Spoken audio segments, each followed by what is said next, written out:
umuhungu wanyu Kiros Kigoma abazaniye ibintu bishasha. Producer Timo nawe yagafashemo muri Superstar Records.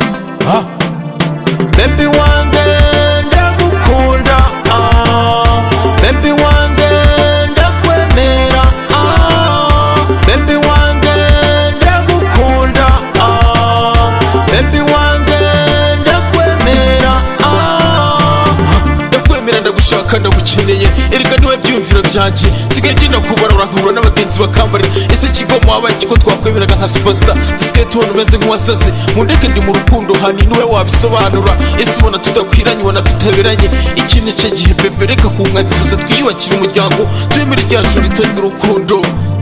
Baby wanjye ndagukunda, baby wanjye ndakwemera, baby wanjye ndagukunda, baby wanjye ndakwemera, ndakwemera ndagushaka ndagukeneye. Niba wubura bebe ngo twiyubakire umuryango, iki nicyo gihe mbivuze imbere y'imbaga y'abantu, tujye kwa shehe aduha umugisha. Ibyo mvuga ni ukuri ma bebe, nkubuze napfa nasara nahangika nateseka nashavura bebe. Ese wanyumvisha ukarika abagushuka amanywa nijoro bashaka ko dushwana, ngwino twibanire.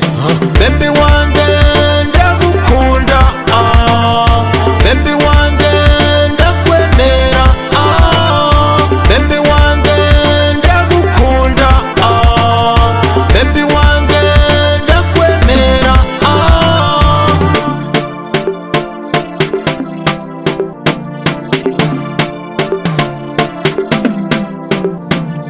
Erega b'imisi barangaje no gutiranya bikundaniye, bebe bareke twikurire rwa rukundo rumwe rwa Jack na Rosa. Witwa Rosa nitwa Jack, bebe erega ufite ubwiza n'uburanga bihebuje, nkwitende nkwite kibasumba, nkwitubaruta bose. Erega waruta bose, upinga wibaza Philippe tukabibaza Kamaro, iyo turi kumwe n'abanyarwanda bose barabizi ni wowe mba mvuga. Baby wanjye ndagukunda,